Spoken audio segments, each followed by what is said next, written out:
Hello and welcome, fellow survivors. We are here today, episode 2, Survivors at War. Right now, our team list looks like we got Alejandro, Herbin, Daryl, Professor, Toxic, Nagayo, Jaylee, Primo, Barbarian, we see him in LOS quite a bit, Aylin, and Ali. Currently, it is 12 versus 8. And we're running the 2 command centers with 2 gas stations and the double arsenal, so this is a nice small map. We're gonna have some good engagements, and I got Solvian here. He's in his own battleground, playing in the upper bracket, above the bracket that I'm playing at right now, and he's just chilling. We're just kind of chilling. I'm gonna open up on these command centers with F1, F2, just feel it out. And actually, I'm gonna send my F3 and 4 towards the arsenals, just off this initial little opener. See how it goes. If they stick, they stick. If they don't, you know, we'll have to start looking at teleporting at some point. But let's see. Some players to look for. We got Wally, Barry, Noe, Snowy, Garibaldo, Dulce, and Senador on the red team over there. So it's not looking too hot for red team right now. They do have a region chief, 2 region chiefs actually. Specialists, some captains. Trying to eye out the competition here. Who's going to be the player we have to watch out for? So we got the Omen at 43 mil power. Garibaldo at 43 as well. Kind of looking at the kills, their dual points, just like a overall kind of idea. Sometimes you can check out skins, but it's really hard to tell sometimes. Luffy is going to be their front runner. It's looking like just popped in from 613. And F1, F2 bounce off, actually. We're going to go ahead and express our little heal there since we lost a lot of troops.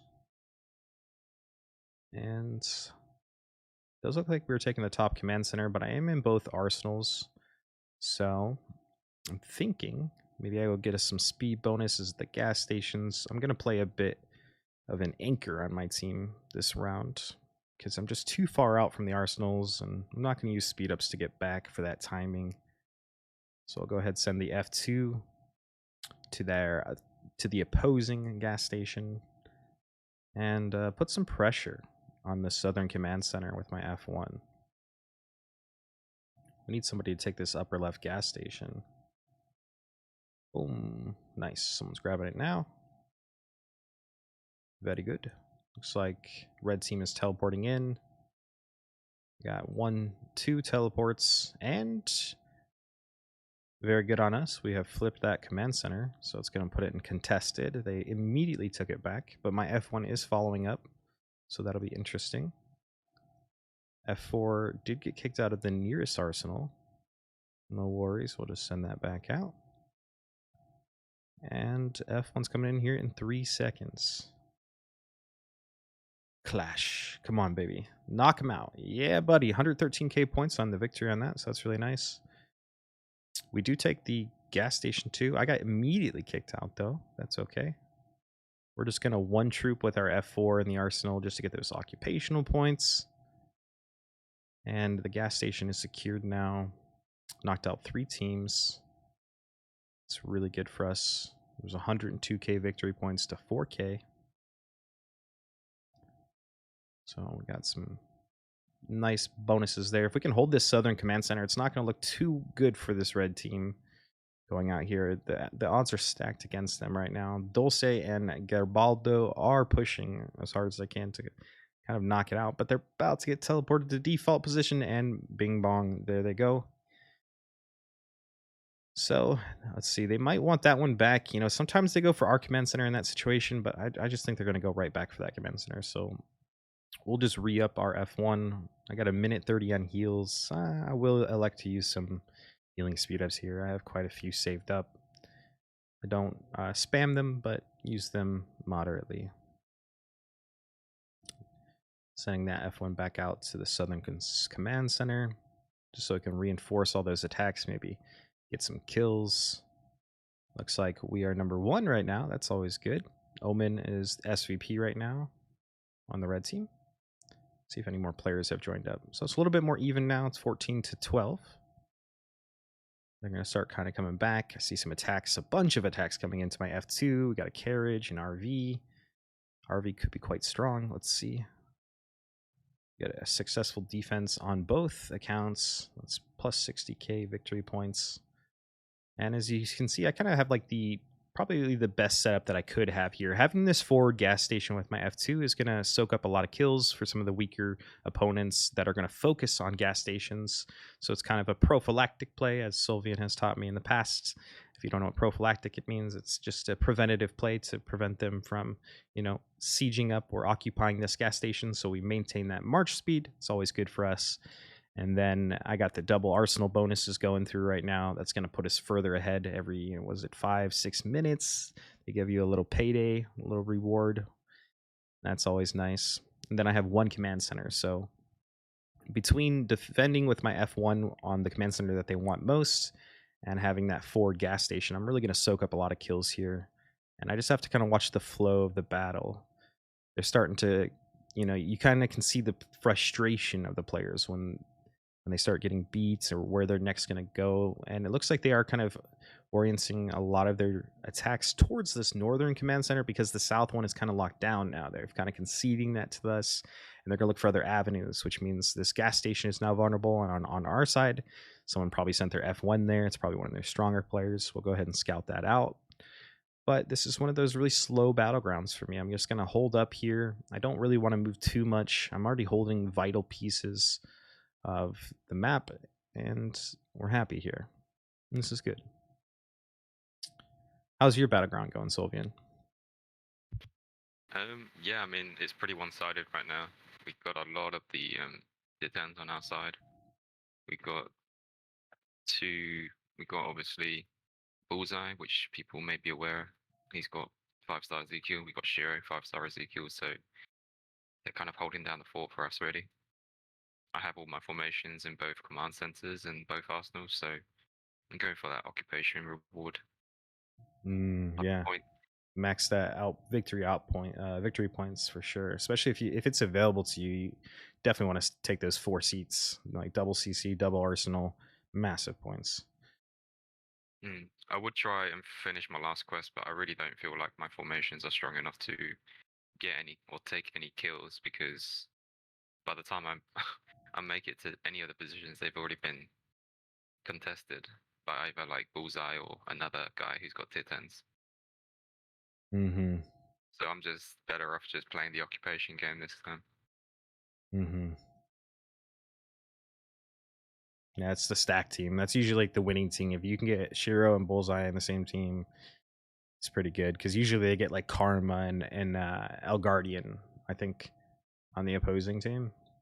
And as good as they are, they can't win. We've had some close games where I really felt like I changed kind of the game. I was number 10 in power playing in the one that you're in right now, so like that same bracket, and I ended up number 3 in the battleground, just killing walkers and like occupying a few things here and there, arsenals and such, but was able to keep up and scored good points, well below the power. And it was a close match, though. It was like a dogfight all the way up. Like we were neck and neck all the way up to like 20 mil-ish, and then we just kind of started to overtake them. The whole map flipped. They went to default position, and they used all that time and positioning, so it kind of snowballs from there. But you still have some good matches, even in with those big whales and such. Yeah, I think it's fun to play all the different roles. You have to be on your toes, as long as you keep going. It is a different game, because when you're not the one that's in power, you have to avoid a lot of the attacks so that you don't feed points. And then in the end, you end up having to just one troop, because you just don't want to be feeding those points to them.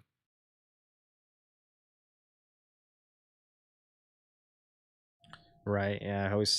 I pretty much avoid like feeding troops at all costs. Like the only time I send full formations in that bracket is if like I'm killing like a zombie or gathering or something. Otherwise, I'm just one trooping everything, because otherwise you're just pushing the other team ahead of you. Those engagements aren't good. It's always within reason. Depends how close the match is too. Like that affects it. Like if you're like way ahead, it's not. You could be a little bit lazy sometimes.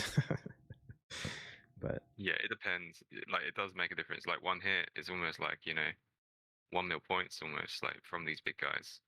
They only have to take out, like, a command center and just, take out a complete formation. mhm. They skyrocket in the points. You see it as well. So are you like proactively like just following behind? Like, are they even able to clear anything right now? What's the points like versus what right now?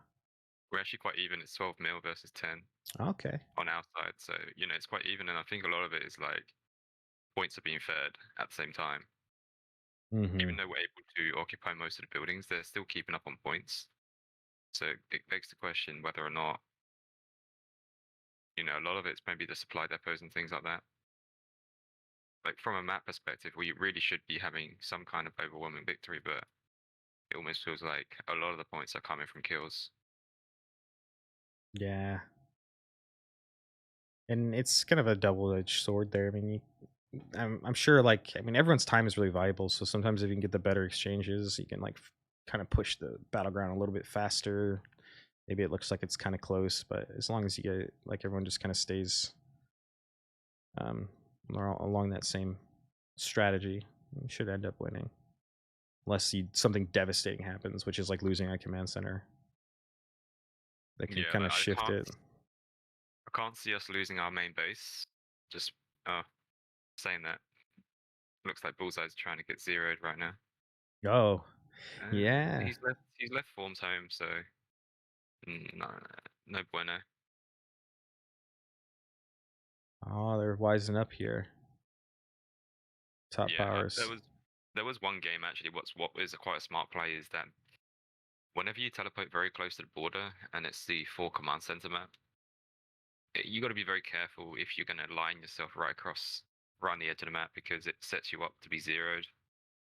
So I saw one game I was in a game of Shiro and I ended up just reinforcing him because he got zeroed with one time, which I was very surprised about. I thought he would have spent gems, but he said they got me one time, not going to get me a second time. But I did try to reinforce him as well. You have to like look at the map because if you're a small player, you have to look at other options to help your team out, even if it means sacrificing your own points just to get the win. Right, yeah, that's gonna be definitely the best play. I mean, that guy's making plays, and if you can enable him to make more plays, it's definitely gonna be better for the team. Help you guys win. Might suck to not get as many victory points, but getting that win is really important for the quest. Just the 2 wins every day. It's like the biggest priority. 7 keys, you can't beat that. Really can't. Hmm. Anything to do to Yeah. help you get closer to that, gotta do it. But I like that. I like that that happens in Saul because I think that's the way it should be. I mean, these games, as they get more competitive, that's how they will be.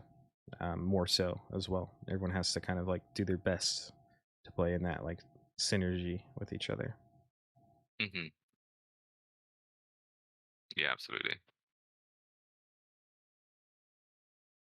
I did get my Whispers team up a bit with using that knife challenge, so getting close to 80 across the board on all of them. That'll be It's nice. brilliant. But the patience to sit through another like 50 tickets on level one. Oh, I'll do them for you, man. I was actually Yeah, enjoying it. I'll do them. I will do them. It's just yeah. Yeah, I just got to make sure I keep buying them. So I was thinking about what Boba said the other day, and he was talking about the extra 10 tickets. I think what he's talking about is not you don't get like 10 extra tickets every day. It's at the last day of the event, right? Like Yeah, when it yeah. when it So basically, resets. yeah, basically what he's saying is that obviously each knife challenge day resets, meaning that you can purchase up to 10 tickets for X amount of rubies. What he's saying is even when the event ends on the last day, is that you have an opportunity, a small time frame to purchase an extra 10 tickets. You may not be able to use it, but it's there for next time. Right. Yep. It just would have been 10 tickets you wouldn't have had access to, basically. Yeah, it's just like paying it forward. You just kind of you get 10 more tickets at the end of the week to use the next time. Hmm. And like, if you even do the calculations, it's like 5 fragments per, was it 500 rubies for 1 ticket? So it's like 100 gems per fragment, which is it's really high value. Yeah, it really is. I mean, it is. I mean, there is a perspective there. Like, what? I guess it's what 1050 gems plus. Is it 1100 or is it 1050? Do you know what I'm saying? Like, you have the initial 50 to unlock, and then is it 1050 to then go from 0 to 5? What's that? Like total fragments for a 5-star survivor. Oh, it's 1050 from 0 to 5. From 0 to 5, but there's also That's the including unlock, right? the unlock, I Oh, think, it as does well. include it. Okay. Yeah, yeah. I think it's 1050. So we can say it's a 105k gems per survivor to max out. So you're talking about 315k gems, which when you look at that number, it's a little bit bigger. It's still a substantial number for a lot of players. Even you think about like free to play and stuff and where they should spend their gems. And I find it really hard to spend on anything on a free to play other than like early Meyer flasks, because like you'll just never have T10. Like if you don't, like I don't know how else you do it, because you'd just be looking and fishing for um, trading post flasks and such, and figuring out ways Yeah, to get those. I guess we have to always remember the perspective. It's like, where are you currently, and how does that affect you, and whether or not that investment at that time is able to push you to the next point that you need. Mm-hmm. We can't. I guess we can't come from a perspective of this is right, this is wrong. It's more like, what are your options? Mm-hmm. Is this going to benefit you now? And whether or not that's worth the investment. It's exactly what it is. It's all case by case as well. Yeah, it's actually like something I was having in the gym today. I was like doing my workouts and stuff, and sometimes there's somebody on a machine, in the order that I want to do it. So now I've kind of have these things. I'm like, okay, if someone's there, then I'm gonna go do this. I'm gonna do this. I've kind of just created like little options, so not to deviate like from the times that you get such into like a habitual way. Sometimes you're like, oh, that person's on the machine. I was just gonna go there, and to not like kind of mess up your flow, you just need another option. It's important to think like that.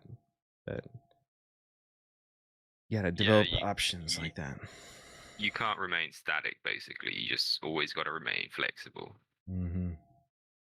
It's really good. I can't wait to go through the Solvian stretching class. Hey man, it's UHP.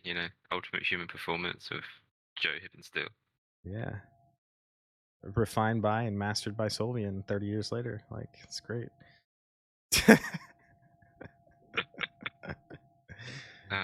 I saw those movements. It's not easy to move like controlled and slowly and control all those little things. Like, it's actually quite a feat of it's a feat. It's a feat. It's not easy. Sometimes it's like easy to you make simple things look easy, but they're really hard. It's kind of interesting. What do I do with my F4 here? I need somebody to break this. Could go for this gas station. Such a far travel time. It's going to get capped on. Guess we can shoot for the stars. Rely on the team. By the time I get there, they'll take it. 37 seconds. Come on, blue team. All right. I could have waited an extra like 10 seconds, sent my F1. That would have been nice.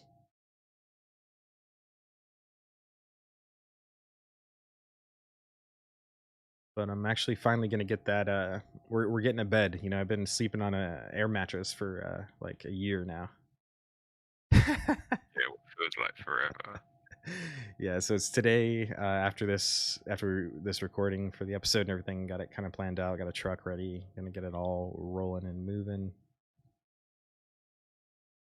You're gonna get a nice good night's sleep now. I can't wait. It's actually gonna be so weird.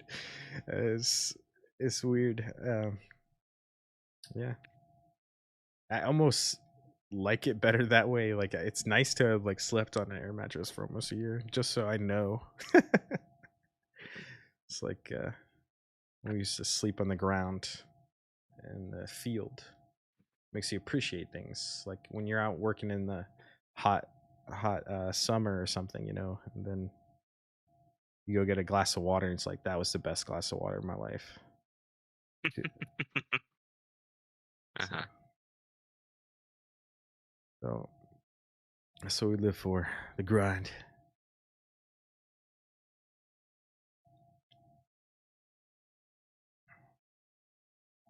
So F4 is going to be going towards this gas station that just got flipped. That's not good. Hopefully Nagayo here can maybe respond with his F1.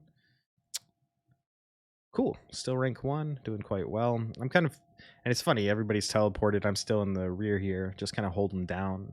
I just kind of stayed ahead of the responses. The positioning is super important, but it's not always required to get rank 1. I'm actually ranked 2 currently Oh, sheesh. That's really in my good. bracket, Yeah, so show him how it's done. we'll see. That's We'll good. see what it's like at the end of it, because points get calculated right at the end. We're at 29.5 mil, and they're at 22, so we're gonna win very, very shortly. Okay, so similar. We're at 20. I mean, we're at 26 mil. They're at 17 mil. So Yeah, about you guys are definitely. Yeah, you got this. I don't think I can beat Bullseye. Bullseye's currently at 8 mil.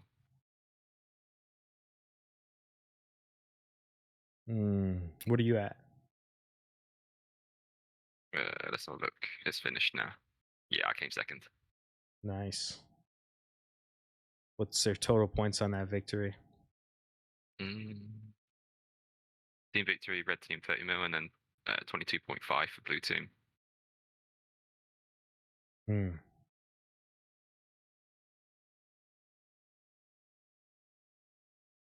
Like it, you don't have to be strong to rank high. No, you don't. You don't. You just play at the team, and you make the best choices. And it's hard to teach that, when you first. I can't imagine it's really tough sometimes that perspective. You like think about like when you first started playing, like how you were thinking about things. I mean, it doesn't take long to kind of grasp. Once you get it, you get it. I feel like, but let's see, 4 or 5 spare formations. One of the worst things about winning though is like finding.